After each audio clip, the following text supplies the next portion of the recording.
right, so I'm not going to put you through me walking off so I can walk back on and get another applause, because that would be just too much.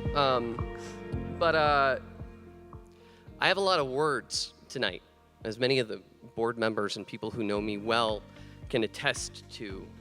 I'm very much a person who never says 2 words when 20 will do. At the same time, I don't really have a speech for you tonight. I have 5 speeches because it's been a long year this last few weeks. And so let me just start off by saying I'm a former club kid and the leader of the Boys and Girls Club. And this event, Youth of the Year, means a lot to me, personally and professionally. It's our moment to take the magic that we see every day happening in our programs and put it on a stage for you all to enjoy, to share with our community. It's our chance to say, this is what hope looks like, right? This is what investment does. And these are the people who are going to inherit the legacy of Napa Valley, and we can't wait to see what they do. This is also the time that I usually take a moment to talk to the teens, so I'm gonna go ahead and do that for y'all now. I like to do that because I feel like it lets me play at least a very small role in their stories. And I don't think that any one of us here wouldn't want to be a part of the magic that happens there. And with that said, I want you guys to pay attention to this moment, because the words that I have filling me today are not actually just for you. This moment, I feel, is bigger than us, and it's set for all of us here tonight. 3 weeks ago, the words I was planning to say here were very different from the ones that I find myself saying today. I was going to talk about the power of small things, how these little unnoticed moments come together and can make something beautiful. A high five, a smile, a word of encouragement, or how the simple exposure to joy can change the trajectory of a life. But then in January, the world and the winds shifted, and my speech changed. Suddenly I was writing about fires as they ripped through LA, displacing families, and thinking about my own experience with that and how that resonated with me as a local here in Napa and the Bay Area.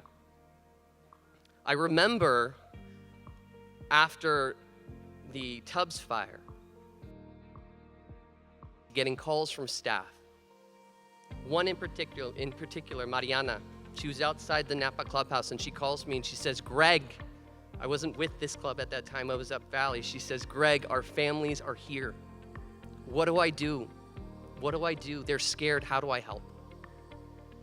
And the answer I gave her in that moment was not very different than what I see happening today in LA. We play. We take those kids and we find a spot at the Boys and Girls Club and we play. We do that not because we're full of fun and joy in that moment. We do that because they need normalcy. We do that so that the parent can step away to find a time to grieve and to figure out their next steps for their family. But then the world shifted again. And that following week, as the rhetoric replaced reason, I watched as images of Border Patrol agents seizing migrants in Kern County. And my speech changed because we're punishing people whose only crime is to try and build a better life for themselves, and in so doing, elevate us all. I found myself writing about the importance of standing up for those who don't have a voice, for ensuring that we always have a safe place for them. And then, as more news came out about executive orders impacting LGBTQ communities, and this violent push away from anything reflective of social justice and equity, I thought about the young people that we serve, the kids who frankly were just here on this stage. How they represent the diversity, the resilience, and the beauty of our community.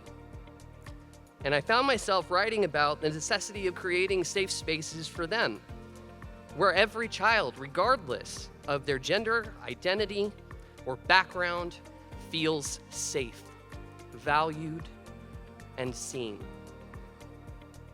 And then that rhetoric came for us as well. Because even as we fight to create those safe spaces, we are forced to fight for the very resources that make it possible. 75% of the Boys and Girls Club of Napa Valley's work here in Napa and American Canyon is funded through grants. And over the past few weeks, nonprofits like ours have faced threats to the funding that sustains the work that we do. I was in a conversation with a colleague recently, and that classic meme came up about, wouldn't it be nice if all of our, and I recognize that we have some politicians here who I deeply respect, but wouldn't it be nice if we had all of our politicians wear jackets that told us what their funding sources were, who their donors were? And my response in that moment was yes, but wouldn't it also be nice if we could also point to our kids and say that those programs were funded by this politician, by this government, by this community, and this agency who cares?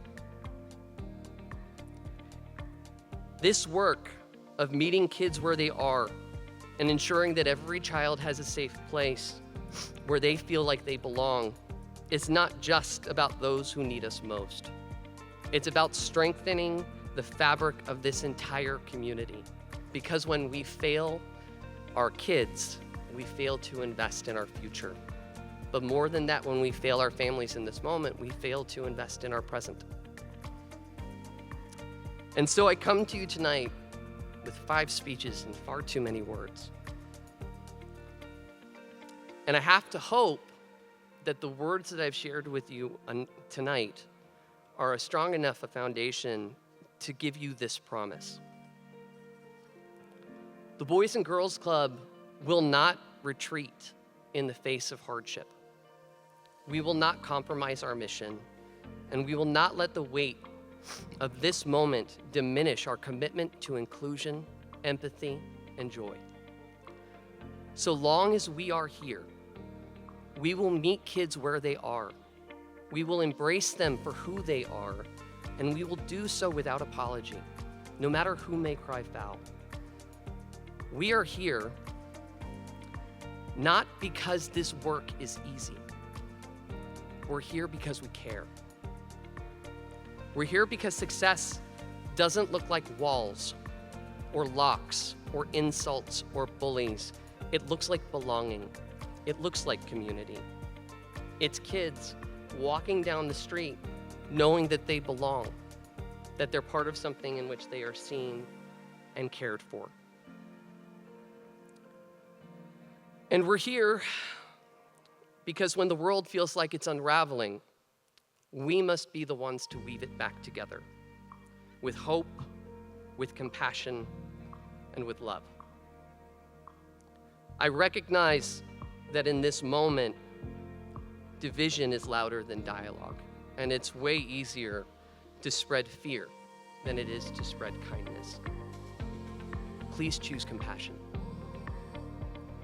because that is what will make the world whole again. Grace turns chaos into hope.